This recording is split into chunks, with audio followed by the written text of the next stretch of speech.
ఇచ్చిండ్రు. మున్సిపల్ కార్మికుల పెట్రోల్ దోపిడీ.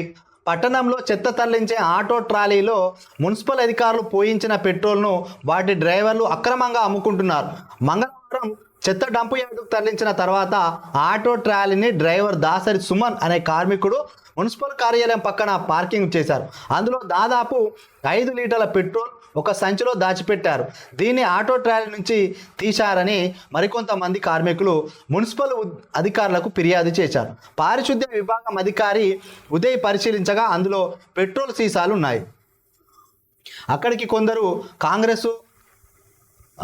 కాంగ్రెస్ కార్మిక సంఘం నాయకులు చేరుకొని అతడిపై ఎలాంటి చర్యలు తీసుకోవద్దని అధికారులపైన ఒత్తిడి చేసినట్టుగా తెలిసింది.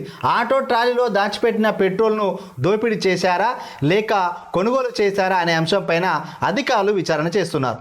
3 రోజుల కిందట సంపత్ అనే కార్మికుడు కూడా ఆటో ట్రాలీ నుంచి పెట్రోల్ దొంగిలించిన విషయం గుర్తించిన అధికారులు అతడిని డ్రైవర్ పోస్ట్ నుంచి తొలగించి మురుగు కాలువలు శుభ్రం చేయడానికే పంపిస్తున్నామని తెలిసింది. తాజాగా మరో కార్మికుని ఆటో ట్రాలీలో పెట్రోల్ సీసాలు కనిపించడం చర్చనీయాంశంగా మారింది.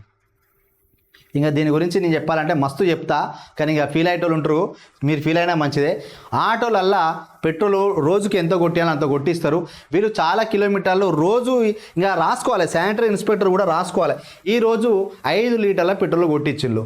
ఎంత డిస్టెన్స్ ఈయన ట్రావెల్ చేసిండు, ఎక్కడ ఏ రోజు పొద్దున ఎన్ని కిలోమీటర్ల రీడింగ్ ఉన్నది, ఈ డే అంతా తిరిగితే చెత్త సేకరిస్తే ఎన్ని కిలోమీటర్ల రీడింగ్ వచ్చిందని రాయాలి. ఒక రోజు చూస్తే తెలుస్తుంది ఇన్ని కిలోమీటర్లకు ఎంత పెట్రోల్ యావరేజ్ వస్తుంది.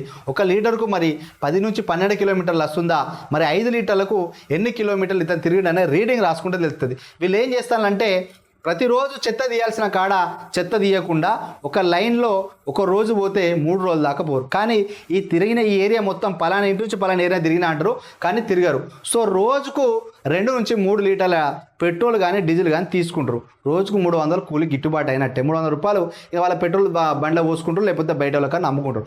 ఆ విధంగా చేస్తారు. ఇంకా ఇక్కడ ఓన్లీ ట్రాలీలో చెత్త దాని గురించే రాసిళ్ళు. దోమల మందు కొట్టే యంత్రాలు ఉంటారు, ఫాగింగ్ మిషన్. ఆ ఫాగింగ్ మిషన్లో కూడా రోజుకు 10 లీటర్లు 20 లీటర్లు అని అంటే మొత్తం రాస్తారు రికార్డింగ్. రోజు 50 లీటర్ల పెట్రోల్ కాలుతుందని కూడా రాస్తారు. కానీ అంతగానం కాలేదు, అట్లా కూడా తీస్తారు. మున్సిపాలిటీలో ఈ విధంగా బాగా దోపిడీ జరుగుతుంది. మరి ఖచ్చితంగా చెప్పాల్సిందే ఈ వార్తలు, చెప్పకపోతే ఎట్లా? ఎందుకనంటే ప్రభుత్వానికి ప్రజలు పన్నులు కడుతున్నారు. ఆ పన్నులు కట్టేదాన్ని వాళ్ళు ఏం చేయాలి?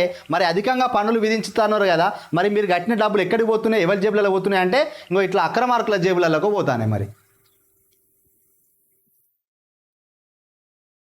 సిగ్గుండాలే కొంచెమన్నా. అటు ఉద్యోగం చేసుకుంటా డబ్బులు జీతం దొబ్బుకుంటా మళ్ళీ ఇక్కడ ప్రజలు కట్టిన పనుల ద్వారా వచ్చిన డబ్బులతోటి ఇట్లా పెట్రోల్ దోసుకోవడం, ఇంకా వస్తువులు అమ్ముకోవడం, దొంగ బిల్లులు పెట్టడం, సిగ్గు శరం ఉండాలి అట్లాంటి పనికి మాల విధవలకు.